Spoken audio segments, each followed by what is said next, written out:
Hello and welcome to our webinar on doing business in the United States and what you need to know about the US sustainability energy market. My name is Michael Kerschbaumer. I'm the co-chair of the sector group Renewable Energy, and I'm going to give you a quick introduction in what you're going to hear today. But before that, let me share what the Enterprise Europe Network is about. The Enterprise Europe Network is the largest support network for innovative SMEs with international ambitions.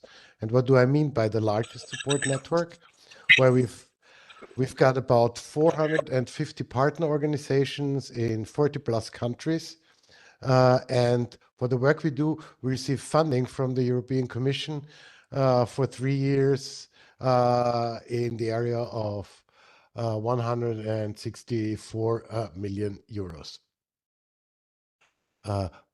Who are the partners in this network? These partners are either specialized private and public bodies, regional governments, or development and innovation agencies, like my host organization here in Styria, in Graz, in Austria, economic chambers, professional associations, research institutes, science parks, and other organizations. The Enterprise Europe Network covers quite a good part of the globe, especially, of course, in Europe, North America, but also South America, a little bit of Northern Africa, India, South Korea, Japan, and New Zealand, Thailand, as you can see here on the map. But our network is still growing, and more countries are joining. So what do we do? How do we help SMEs? Because SMEs are our main focus. First of all, we try to be client-centric. So we place the client's needs into the heart of our work. We try to give them tailored services so that we provide the businesses the support they need, and we do that with the expertise of our international advisors. We are organized along the industrial ecosystems, and today we are talking about renewable energy. This is also where the group that I have the pleasure to lead, together with my colleague Sonia, who is not here today, is renewable energy, and yeah, that's why we talk about energy here today also. Our sector group helps SMEs in different areas, such as innovation.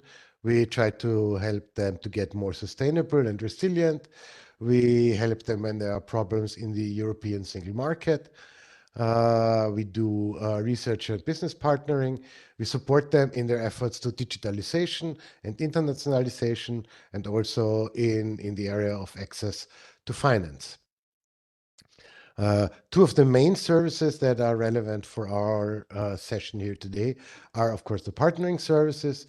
The Enterprise Europe Network is probably the most successful network in Europe when it comes to finding international partners for SMEs in the area of business, technology, but also research.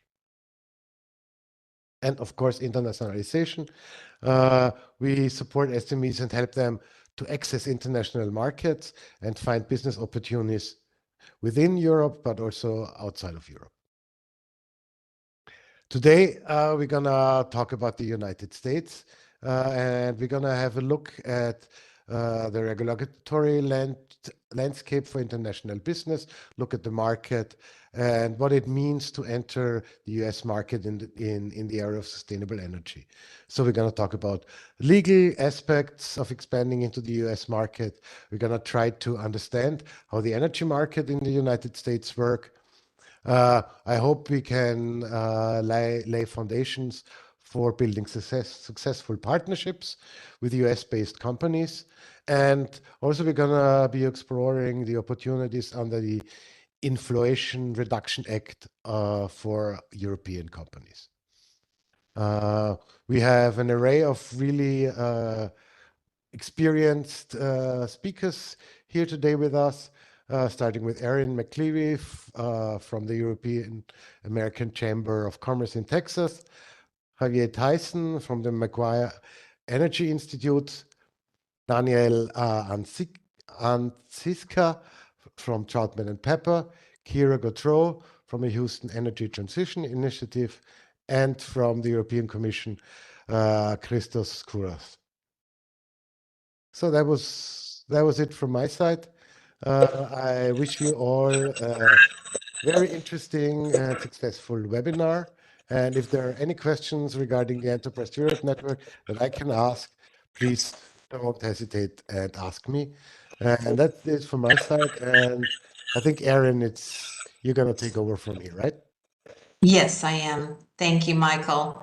Welcome to the European American Chamber of Commerce's fourth Enterprise Europe Network workshop, specially created for our colleagues and counterparts on the other side of the Atlantic to help you and your companies prepare for an international expansion to the United States.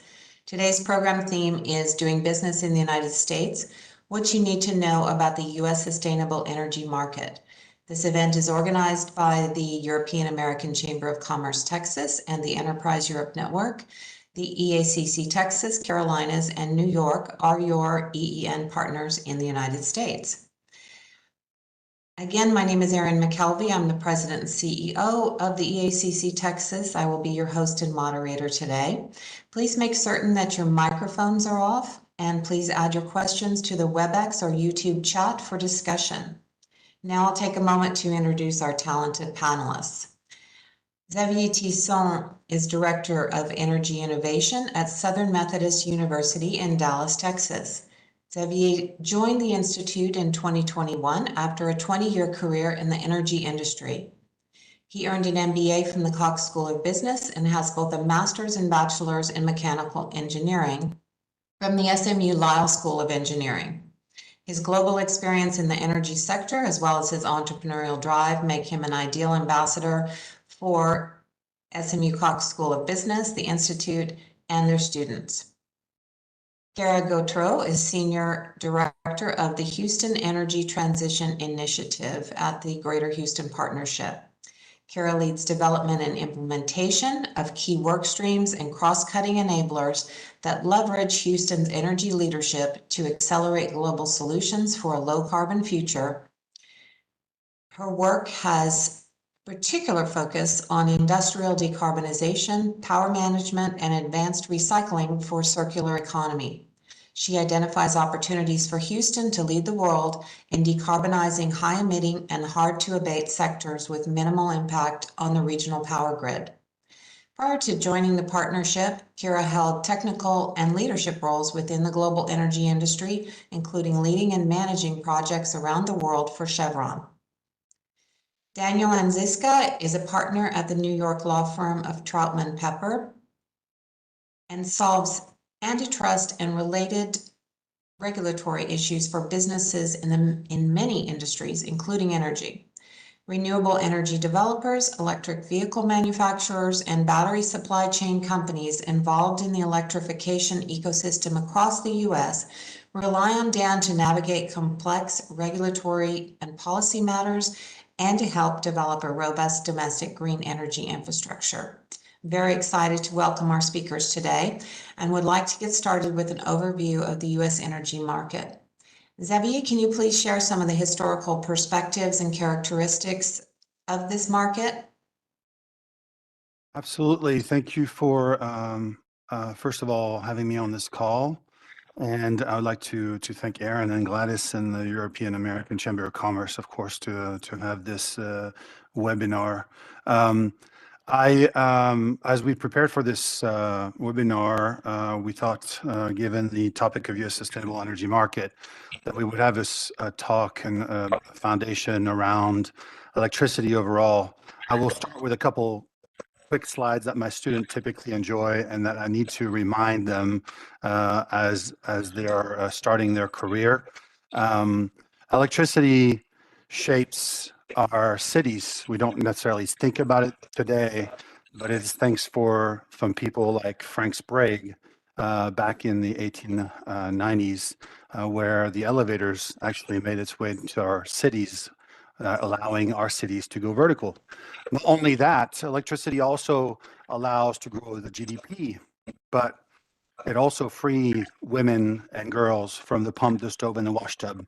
And there's a great TED Talk out there from 2010 from a physician, Hans Rosling, reminding us what is it we do creating electricity and pulling electricity for the world today.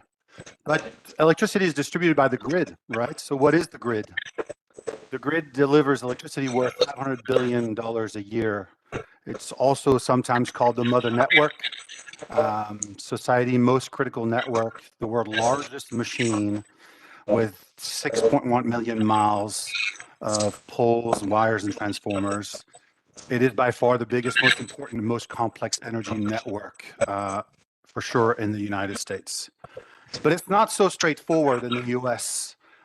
It begins, of course, with the Federal Energy Regulatory Commission, but right below that commission, you will also have a patchwork of several organizations. And the intent of these slides is to show you, depending on where you think you will implement or expatriate your company, how complex it could be.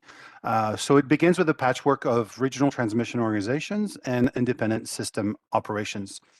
By the way, in my slides, you'll see at the bottom references that you can actually go and dive in deeper for further understanding. It continues with cooperatives across the territories. So this is an example of a map of the co-ops that are organized to service the territory of Kansas, for example, and you can see how granular it becomes. It continues with what are referred to as investor-owned utilities. Again, you can see the complexity across the United States. Further than that, you will have the community-owned utilities, and you can see a map right here. And finally, you end up with a capacity of power plants of 12,538 plants across the United States. Those plants are fueled mostly today by hydrocarbons that are delivered by a pipeline or a network pipeline, as well as a railway network that has been established mostly after the Second World War.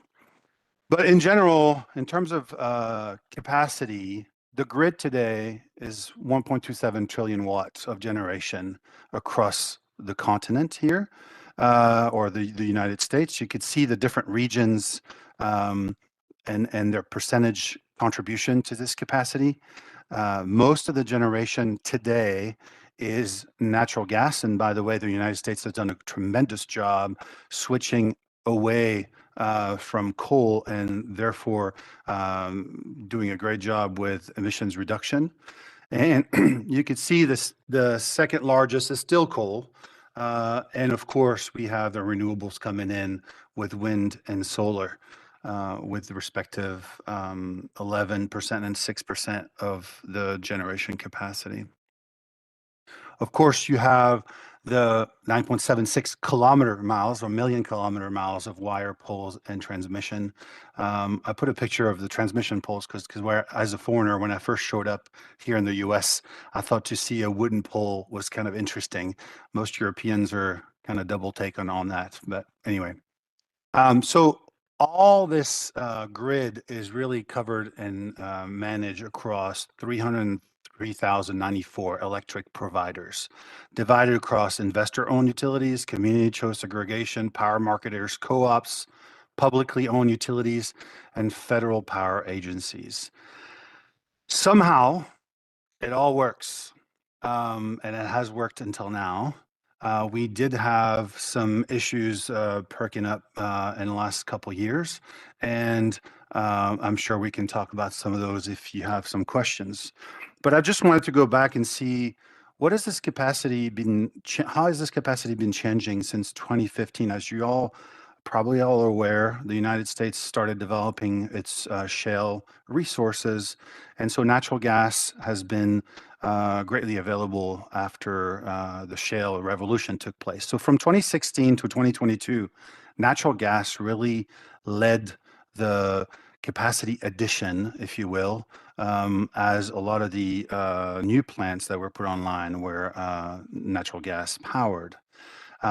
After 2020, solar and wind capacity started coming online.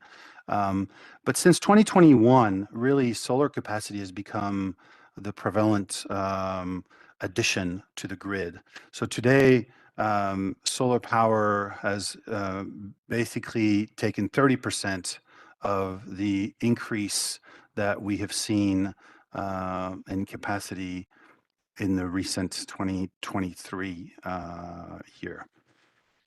Parts of the grid, of course, is aging, and it's creating some issue as the provider and power generators have to replace that generation from, of course, mostly hydro and coals are 40 years old, and they were mostly installed in the 80s. Nuclear came online, started in 69 to the 90s, and we've not really done much with the nuclear power. Natural gas, as I mentioned, started in the 50s, but really the bulk of their capacity was installed within the last 20 years. And solar and wind in the past 10 years really has taken the installation capacity of the new plants. Of course, coal plants are being retired, and that's mostly what's happened in the U.S. So what are we building or planning on building? Solar. 60 megawatts of plants are under construction today. 67 megawatts are permitted plants, and 67 are pending applications. Out of that, 55% of the under constructions are solar plants. 62% of the permitted plants are solar. 61% of plant pending applications are solar plants applications. Wind is a distant second, as 20% or less.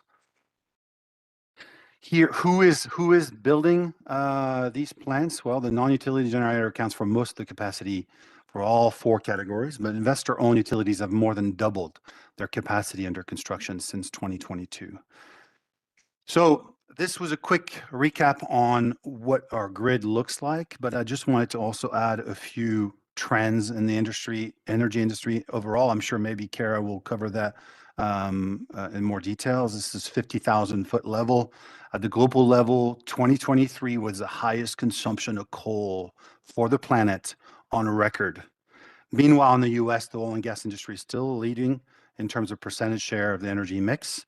Their trends are, of course, trying to export that natural gas in form of LNG to the rest of the world, working on decarbonizing their operations, working on methane emission control, of course, working on other technologies like CCUS, hydrogen, and everybody's a bit concerned of the regulatory uncertainty, and I'm sure we'll cover that more later. In terms of commodity projection, apparently the industry is expecting a flat or slightly uptick on the commodity oil to 2024, 2025. The gas, however, commodity is meant to really take an uptick in 2025 at the end of 2024 in Q4, as it is mostly used in the world as a transition fuel. Coming back to the electric market, it is absolutely going through up and up cycle as AI is sucking up the demand or blowing up the demand, if you will, as the new data centers are requiring 3 to 4 times the power needs of a regular data center.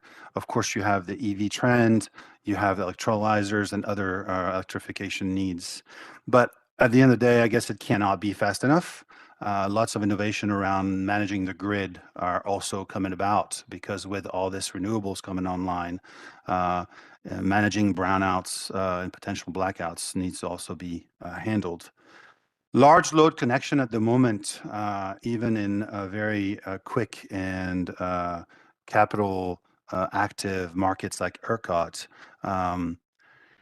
can take up to 2 years at the moment. And that's probably at best, I wrote, because other regulated environments would actually be longer. But the name of the game in the power market today is volatility. As we've included or inserted more and more of the renewables, There's needs for backup when the renewables, or by physics, are not able to provide. And so the power markets and volatility is where the most of the industry is focused in the power environment. This covers what I wanted to show for now. Erin? Yeah, great. Thank you. Kira, can you show some overview on things like hydrogen and the renewable energy markets in the US, please?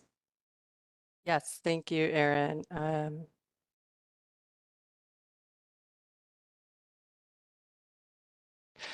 Great. So to follow on from Xavier's great comments and overview, I'll share an overview with you here today on the growth drivers for both clean hydrogen and renewables, starting out with the very broad high-level global view, and then kind of focusing in on the U.S. and then more specifically the U.S. Gulf Coast as well.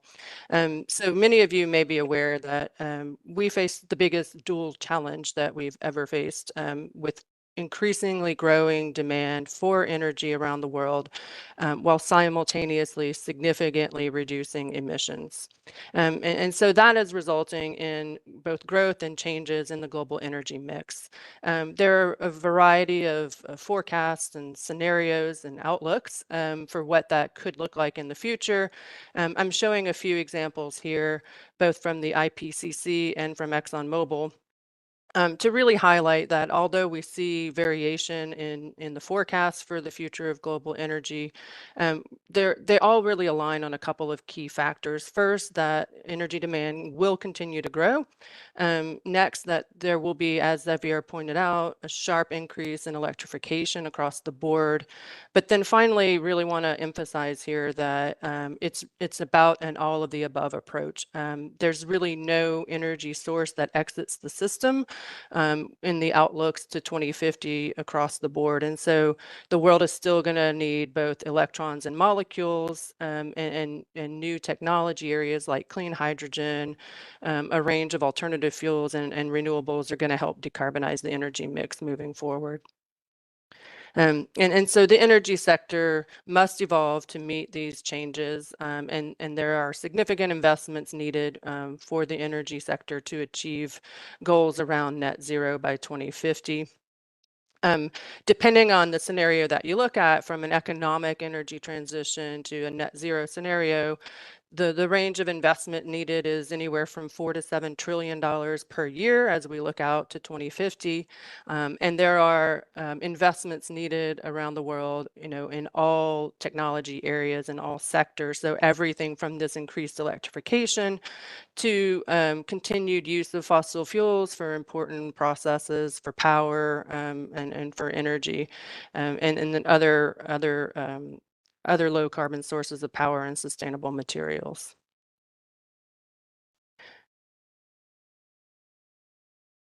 Excuse me.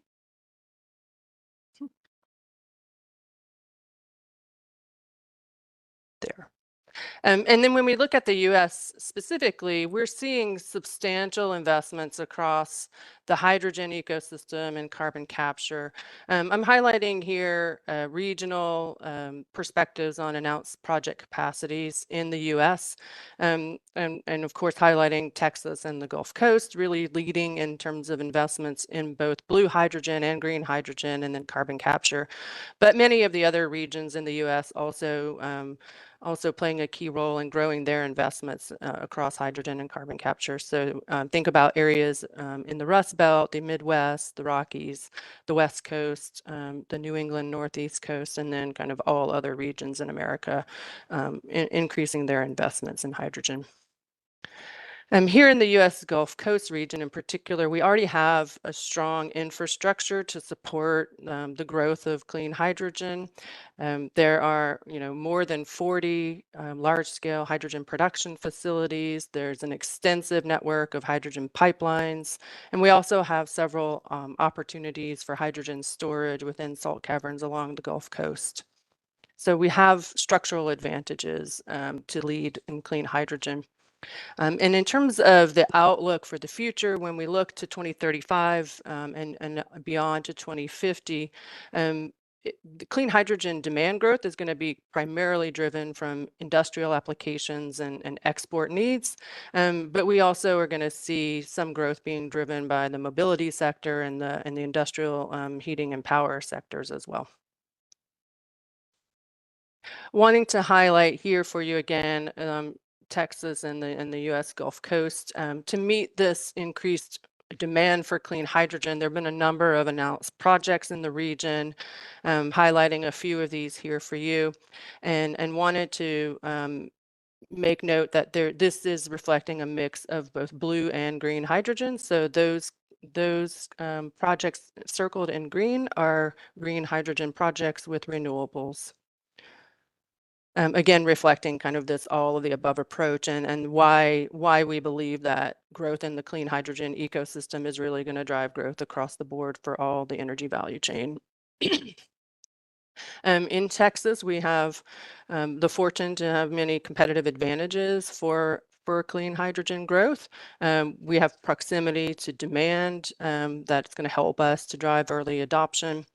We also have access to low-cost renewable energy capacity. You may or may not be aware that we have leading positions in renewables that I'll show you in just a second. And then finally, we also have, which I kind of illustrated just in the previous slide, the largest network of hydrogen pipelines in the U.S. and access to interconnection to the rest of the U.S. pipeline network. If we zoom really closely into Houston, where I am, we have a legacy reputation of being the energy capital of the world, which we're obviously very proud of. But we're also very proud to become a hub of renewables as well. And so we have more than 300 companies operating in the renewable space, including more than 150 solar companies with more than 40 projects being in operation or in planning phases. And as I kind of alluded to just now, we are here in Texas, the #1 state for wind capacity in the U.S. And we also are seeing significant growth in companies in the battery storage sector.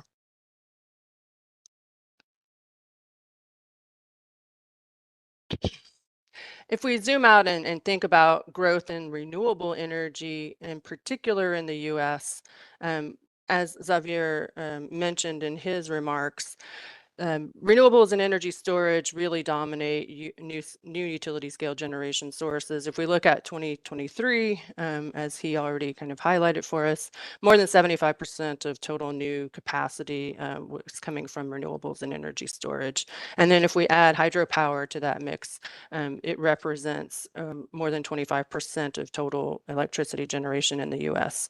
In terms of renewable technologies, solar, as Xavier also pointed out, is the fastest growing power source in the US. Battery storage is growing substantially as well. So we're seeing a projected doubling of capacity in battery storage by the end of this year. And then modest growth in wind, with some lagging in 2023 relative to 2022, but some projected uptick, modest uptick projected through the end of this year in wind.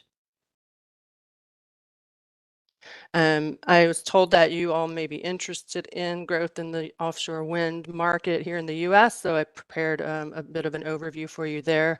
Here in the U.S., the Biden administration has a goal of deploying 30 gigawatts of offshore wind capacity by 2030.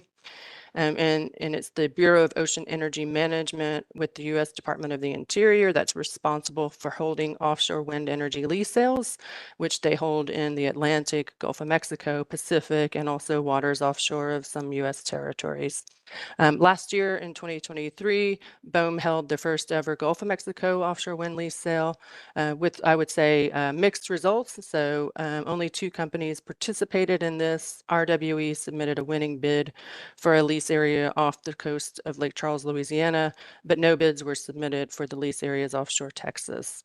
BOEM has subsequently announced 4 new wind energy areas citing continued industry interest and some feedback that they're receiving from their key stakeholders. And they also recently announced up to 12 potential new offshore wind energy lease sales that will be conducted through 2028 across all of those basins that I mentioned above. I will point out that a recent report from Bloomberg NEF is now estimating that only about half of the wind capacity, offshore wind capacity that the Biden administration has a goal for deploying by 2030 would be able to come online by that point with about 14.5 gigawatts. And so if we think about some of those major obstacles to renewable energy growth in the US, they're really around three key areas: supply chain challenges, interest rate increases and other financial pressures, and then the slow build out of the transmission system that Xavier alluded to as well. So the main challenges in terms of supply chain are around shortages of the transformers that are really needed to connect clean energy to the grid. And right now we're only seeing about 20% of that demand being able to be met by domestic supply, and very long lead times, anywhere from 80 to 210 weeks for these critical pieces of infrastructure to connect clean energy to the grid. There's potentially some easing in the solar supply chain, and some of those projects are going to be able to be completed. But I want to point out as well, and we can get into this maybe later, but the Biden administration's pause on solar tariffs is expiring in June, and so that may cause further delays as well. The financial pressures piece is really about clean energy projects being very sensitive to interest rates because they often require large upfront capital. And so we're seeing some decreases in deal flow overall for renewables, and that's being coupled with the increased price that we're seeing for power purchase agreements in the renewable sector. Some of these prices are starting to stabilize, but they are still substantially higher than previous years, so lots of pressure there. And then finally, this lack of, or the slowing of the build out of the transmission system is really a critical limiting factor, both in terms of being able to connect clean energy and overall grid reliability. And so there's a lack of sufficient planning and processes, and especially around approving these interregional transmission lines and the interconnectedness that's required for them to be successful. And again, there's a real gap here. The capacity needs to at least double or triple, and some estimates say even quadruple, to meet grid needs. And current projects in the queue are only representing about 10% of the need, and many of them are requiring up to 10 years for construction. So I'll leave my comments there, and we can pick up again in the next session. Thanks, Kira. I'm actually going to stick with you for a moment and talk about the opportunities for EU companies in the US market, incentives, emerging opportunities. What are your thoughts there? Great. I'll share a few more slides. Actually, I'll just go back into my deck. Thank you. Thank you.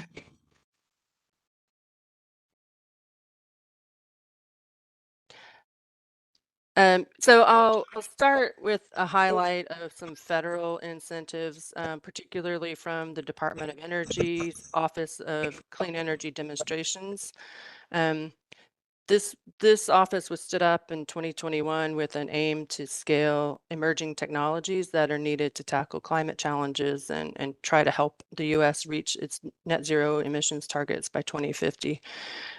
We at HEDI have worked closely with OSED, and some of our partners in the ecosystem here in Houston are very familiar with OSED. There's a significant budget that they manage of over $25 billion of portfolio to provide funding for clean energy demonstration at scale. So, and importantly here, they partner with the private sector intentionally to help accelerate deployment and market adoption for these clean energy technologies, and finally wanting to reiterate there that it's about an equitable transition as well. So there's that component. But this overview below, the graphic below, shares some of the clean energy, kind of renewables and clean energy technology areas that OSED is focused on, helping with incentives and funding for. Everything from advanced nuclear reactors to clean hydrogen to rural focused energy improvements, distributed energy systems, long duration energy storage, et cetera. Again, I'm going to highlight hydrogen because that's the area that we have the most experience in, with an example of incentives and what the Department of Energy kind of refers to as their whole of government approach to clean hydrogen, with a number of different initiatives that help to support the development of this and incentivize regional clean hydrogen hubs. That's kind of the first piece. The funding program there is an $8 billion program for regional clean hydrogen hubs to develop as well. That's a $7 billion program, and then another $1 billion is set aside for an initiative to create demand side support. They've also developed a national clean hydrogen strategy and roadmap, and a clean hydrogen standard. And I think this other piece on this hydrogen shot is really interesting as well. There's this real ambitious target of trying to drive costs down to $1 per kilogram by 2031. I think Daniel can talk a little bit more about the IRA tax incentives, so I'll kind of skip over those for now. And then these commercial liftoff reports are prepared for a number of different decarbonization and clean energy technologies, and there's one for clean hydrogen. There's additional funding made available for new technologies around electrolysis and manufacturing and recycling. And then I'll highlight here as well that a lot of the work done by the government in terms of the incentive programs is involving coordination with our neighbors in Canada and Mexico to help build out the supply chain that's needed for across North America. And this is a visualization of what an idealized regional clean hydrogen hub could look like. Here in Texas, we are very fortunate that our proposal was selected. So the high velocity clean hydrogen hub is selected, and it will have the opportunity for $1.2 billion in this funding from OSED to really develop and catalyze this integrated regional clean hydrogen ecosystem. And it's important. As an example, there are 7 or 6 others. There are 7 total hubs that were selected for funding across the U.S. But it's important because it's driving.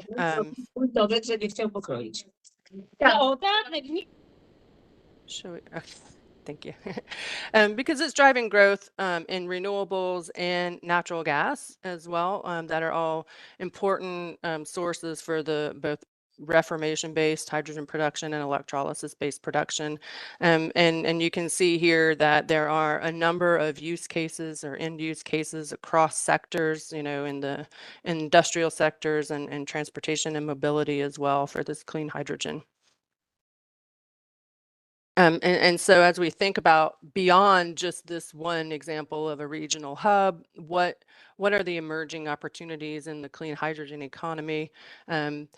A lot of these opportunities are around development of a clean hydrogen transportation sector, as well as a manufacturing cluster. And developing international trade partnerships is really important for clean hydrogen to continue its growth trajectory, as well as a robust marketplace that's underpinned by carbon intensity measurements that can trade globally, that will support that international trade. And then finally, I touched on this before, but demand creation is a critical piece to advancing clean hydrogen, but here in the US and elsewhere around the world. A couple of other areas that are emerging around integration of renewables and energy innovation are things like smart grid technologies. So how do we use AI and other technologies to really optimize our electricity and align supply and demand a bit better in a cost-effective and reliable way? And opportunities to advance alternative fuels and feedstocks. So thinking about biofuels and other types of e-fuels that can have applications for sustainable aviation fuel, sustainable marine fuels, and other types of fuels. AI or artificial intelligence, which can be, both a positive and a negative in terms of the power demand growth that we would have to manage, but also the real power there for AI to help us decarbonize and create circular economies, and thinking about, in particular, applications and materials management within the energy transition. And then lastly, there's a lot of opportunity that we're seeing in this integrated renewables ecosystem, so that we think about electrification through a variety of sources to help decarbonize existing industrial assets and facilities. So an example of that could be, incorporating wind and solar power on offshore oil and gas platforms, for example. That's all I have for that, I believe. So I will stop sharing again and turn it back over to Erin. Thank you. Dan, we haven't, we're ready for you now. Welcome. And please give us, please give our audience an understanding of the federal incentives, tax credits, what this IRA, how this IRA can help people, and all of your great expertise on that. Thank you. And thank you, Javier and Kira, for just that really robust explanation of really where things stand in terms of the grid and the various energy markets, both on the production side as well as the input side. So kind of rounding out the conversation, I work for a law firm here in the United States, and we routinely partner with European companies that are entering our marketplace to help navigate the regulatory, commercial, finance, and policy questions and analyses as you consider entering the market. Kira did a great job of kind of explaining the mix right now and the emerging opportunities. And what the United States over the past 5 to 10 years really began realizing, especially as they started accelerating the move towards renewables, was that there was kind of insufficient expertise manufacturing and even project development domestically. Ultimately, the Inflation Reduction Act was passed a couple of years ago.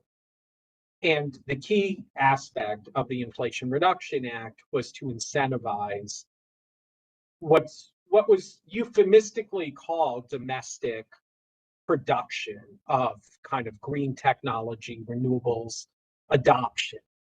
But really, it's broader once you get into the weeds. And that is that there is a concept of nearshoring and friendshoring of US supply chain.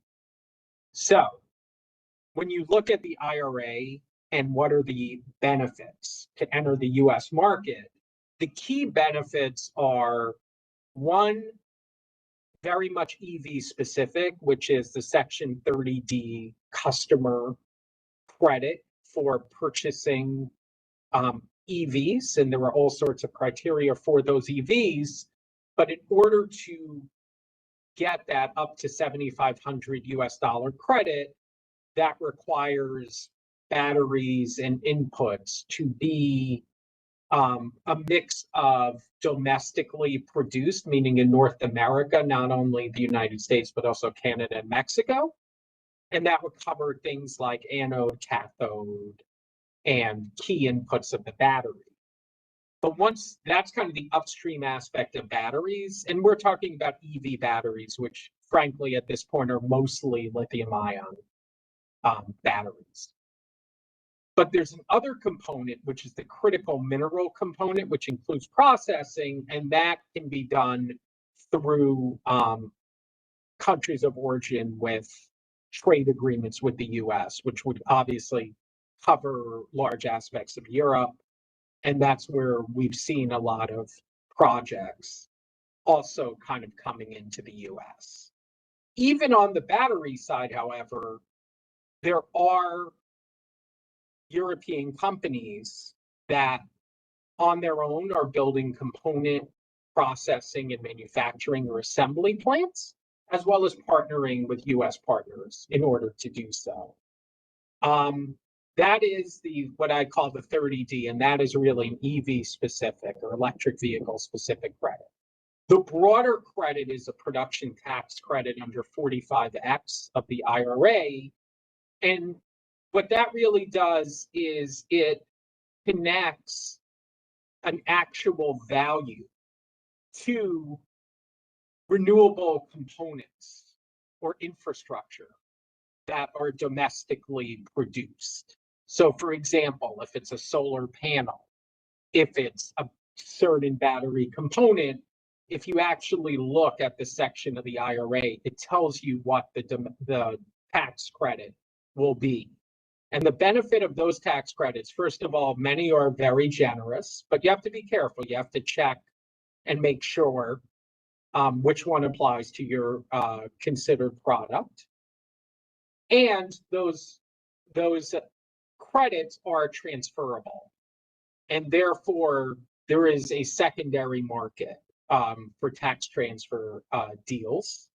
So therefore, that production tax credit has been very popular.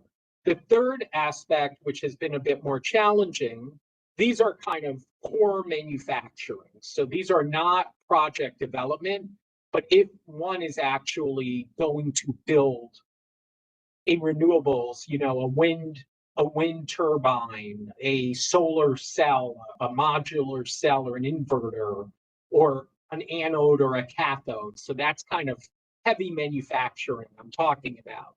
But there's also regular project tax credits of up to 10% if they meet pretty onerous domestic content requirements. So there are going to be ways as the domestic supply chain gets built out that there will be additional tax savings in the United States for simply operating, running, maintaining a project.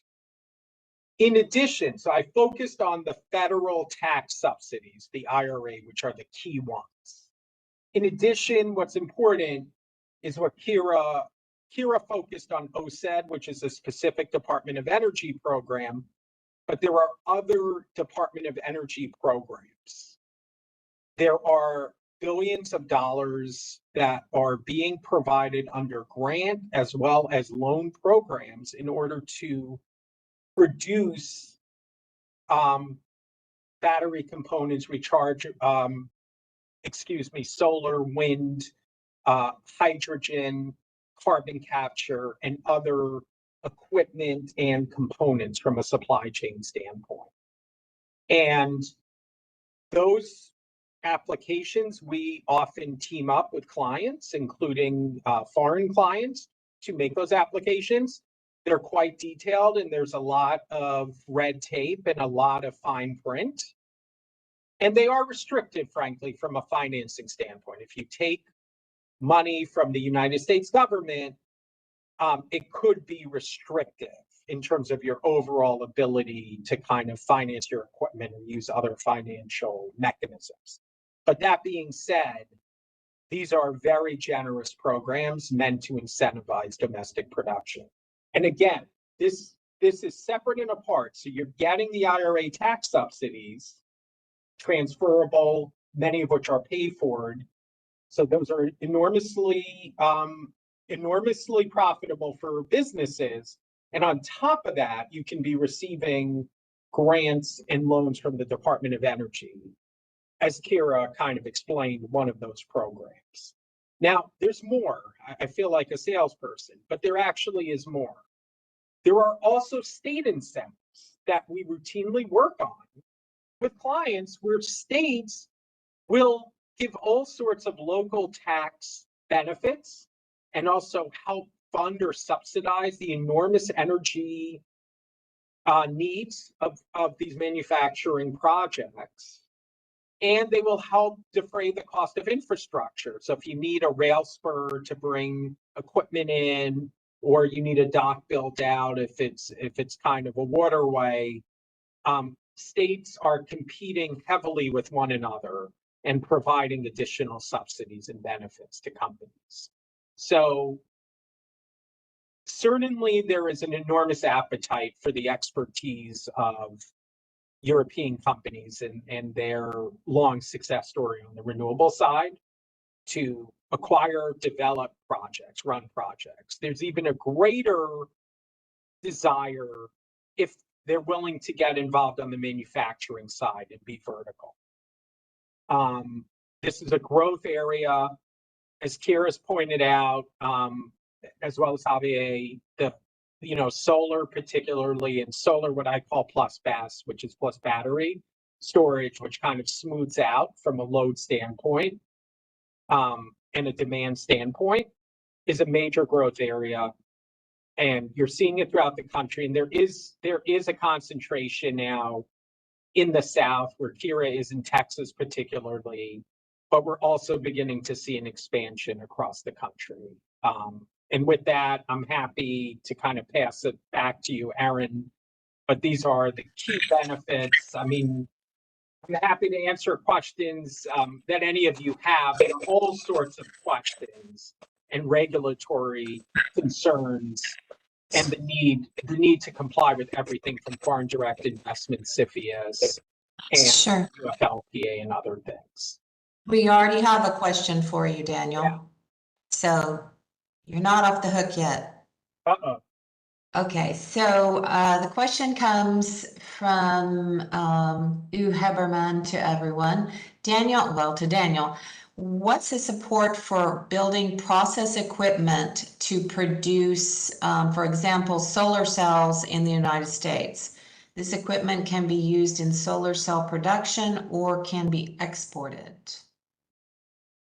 So the answer is there is a 45X production tax credit, which covers solar cells. That is one of the key areas of need in terms of the United States supply chain. There are additional potential credits for solar cells, depending on kind of the tax mix. There could be what's called a 48C, which would be an investment tax credit, which you could get in lieu of a production tax credit. And I'm not going to labor the point because that's a long analysis that we work with clients on. And yeah, so the production tax credit over here, the 45X, would be very generous on the cell side.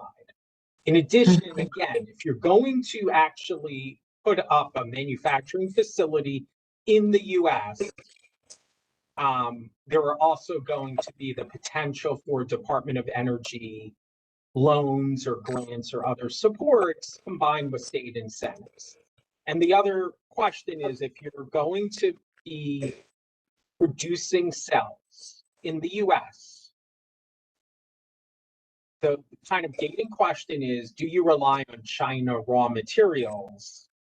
And if so, kind of what's the mix of that and how much do you need China involved? Because that could impact your ability, certainly, to get supports on the Department of Energy side.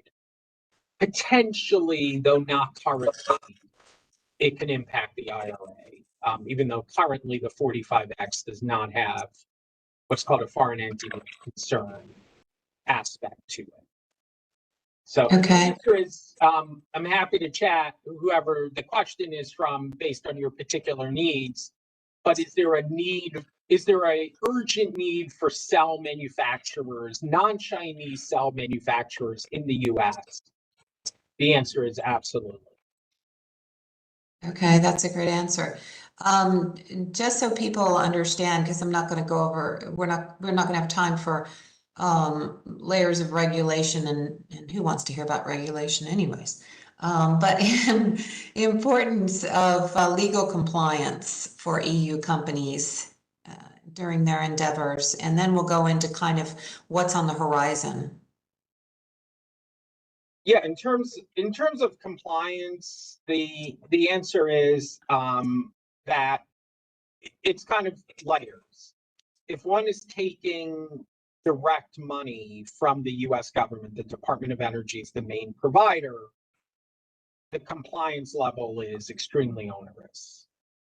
If one is simply getting, like a 45X production tax credit, that level of compliance is much less onerous. The one thing I must say is, which is really tough to do, there is this UFLPA, which is a supply chain specific law connected to certain areas of China that does require supply chain traceability. And that can sometimes be difficult for companies and foreign companies, not because there is any kind of ill intent, but because it's often difficult to go down to the raw materials and really identify where the raw materials coming out of the ground. So that to me is one of the bigger issues to consider in terms of compliance. But again, it's really gradations depending on the level of direct interaction with the United States government and reliance on the United States government. Thanks. And I think right now what many people might be really interested in hearing is definitely not talking about politics, but this is an election year in the United States. It's an important one. And a lot of companies may be wondering, what's going to happen? Should I wait? What might happen to the IRA incentives, depending on whether one party or another comes into play here. So do you want to start off on that, and then we'll get Kira and Xavier's input?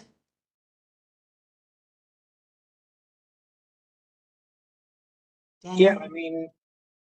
To me, I'm very curious with Kira because so there's one of two, right? There's one of two options. Like, it's either going to remain the status quo under President Biden, where there's really a focus on direct support subsidies from the Department of Energy, all those programs.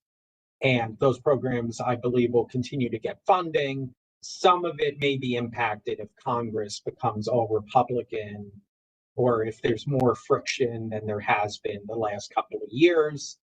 But let's assume it's a status quo. If there's a change of administration to where President Trump is reelected, or former President Trump is now then becomes current President Trump again. In that scenario, we can look back 4 years ago and recognize that renewables actually grew during the Trump administration. And if anything, and Kira can jump into this, my thesis is you may see an expansion of government support for not traditional, quote unquote, renewables, such as oil and gas. So if anything, there may even be more of an opportunity for energy investment if there's a change of administration. I'll pass that, Kira, because that's kind of your bailiwick. Yeah, thanks, Daniel. I would echo Daniel's comments actually, that if we see the current administration reelected, I would expect to see a continuation in terms of the direct investments and incentives in the IRA and all of the programs from the Department of Energy, for example, that are currently in place, and continued growth. I think continued growth in all forms of energy, regardless of the administration and the results of the election, and certainly would echo Dan again of particularly if there's a change in administration after this upcoming election. I do agree that you would see what we would think of as an expansion of incentives across all the energy verticals. And so we already, I think, are thinking a lot more in terms of this all of the above approach to energy. So all solutions really on the table, but certainly I think would see more emphasis on incumbent energy sources like oil and gas. I'll share my thoughts. I will not repeat what has been said twice already, but I will say local companies already implemented and doing business in the U.S. are concerned with regulatory change, right, with this new election. So even in coming in, the people that are already here are asking the same questions. And just to show an example of what is happening to reinforce what Kira just mentioned, if we take the Texas example, which is historically a Republican territory, that government the Texas government has started something called the Texas Energy Fund, which is a way to kind of level the playing field, if you will, quote unquote, to give incentive and loans for not just incentivizing the low carbon or renewable energies, but also give incentives for example, natural gas capacity implementation on the plants and et cetera. So we are already, I confirm what Kira says, folks are more tuned in into the fact that the growth required from an electrical demand requires all of energy generation to be, all types of energy generation to be installed.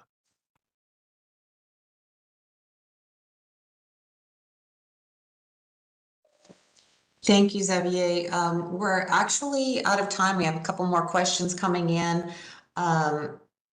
Just really quickly, we have a question from Christina Sozinska to everyone. Bearing in mind the aging electricity grid in the U.S. and complexity of how electricity provision is managed, what practical steps could a European startup with an innovative electricity grid management solution, how could they possibly access the U.S. market?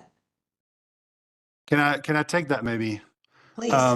I will say that, obviously, as I showed earlier, you would have to know which part of the grid you would like to get inserted in. As I showed, it was very complex with all the different players. But investor, utilities type of investor-owned utilities, obviously, is where it's growing right now. And I would advise to get in touch with a private generator who is looking to solve this reliability issue, and I mean grid reliability issue overall, as they see these renewables coming online. Back to physics, right? You actually need the gas plants to ramp up when the wind and solar is, dropping off in terms of generation. So there's an absolute need at the moment for grid management and ensuring that we are able to cope with one style of generation coming down and the other needing to pick up. So absolutely get in touch with, identify a region you would look into, and get in touch with an investor-owned type of utility company. And we could take that offline if there's more Great. detail to be provided. Thank you, and we will provide email addresses to everyone after this. I want to thank our amazing panel today for sharing their insights and to the audience for joining us. I'd like to turn it over to Christos Skouros. He's a policy officer at the Directorate General for Internal Market, Industry, Entrepreneurship, and SMEs, where he plays a pivotal role in the Industrial Forum, Alliances, and Clusters Unit for closing remarks. Christos? Thank you very much, Erin. First of all, a very short introduction. As Erin said, I'm Christos Skouras. I represent the European Commission, and more particularly the Unit for Industrial Forum, Alliances, and Clusters, D2 in DG GROW. Erin, I would like to thank you and the European American Chamber of Commerce of Texas, but also the esteemed panelists, Xavier, Daniel, Kira, and Mike, for their insights. We got a lot of diverse perspectives all together, and I think that we managed to have a very realistic and pragmatic overview of the ecosystem and its potential. I'm sure all the participants would agree that there is a lot of potential in this ecosystem of sustainable energy market in the US. You managed to guide us through its specificities. We also had insights into the upcoming elections and how they could influence the ecosystem, any regulatory changes, etc. As I said, I feel that once again, this series of webinars with the US is really one of the top webinars we've had so far with the thematic group internationalization of the Enterprise Europe Network, because exactly it provides very pragmatic, very concrete information, very realistic, presenting both the opportunities and the challenges, because we would also agree that there is evidently a complexity in the ecosystem if someone wants to enter this market, as also one of the colleagues mentioned in the questions. I would like also to thank EISMEA for helping putting the webinar together. It offers us really valuable insight to the European companies that we represent in the EEN on how to enter the growing US market. The market is highly vibrant, I must say. You highlighted it, all of you, and it's very clear. It's very known for being very dynamic. It has seen significant growth, and there evidently are a lot of increasing investments supported both by the public and the private financing schemes and tools. The relevance, I don't want to go into much detail because we are already a bit off our schedule, but just to highlight that the relevance of renewable energies for the European economic competitiveness is really strategic. It became more urgent in the aftermath of Russia's aggression against Ukraine. So that's why in the Commission we launched in May the REPowerEU plan, which included 4 main actions. Let's not go into that. We are all aware of them. These actions ensure that 39% of our electricity comes from renewables, with the ambition to reach 45% by 2030. The market potential for European SMEs, as I said, to me, it's clearly very evident. It is evident that investing in renewables means becoming more competitive and resilient. I hope that with this webinar, you managed to identify opportunities beyond our single market and to find your ways through the US market. As Erin said, I think, Erin, you already shared your email for colleagues to reach out if they want to continue the discussion. That is very helpful. I would like also to invite you, the participants, to the next webinar, Doing Business in the US, what we need to know about the US life sciences ecosystem, later in June. I would also like to invite the audience to share this series of webinars through the website. They're all available and web streamed there. Just concluding, my gratitude for the US partners and the amazing series of webinars they are holding together with us, and also to thank the audience for the participation they had. Thank you so much. Thank you, Christos. Thank you all. Thank you all. Bye-bye.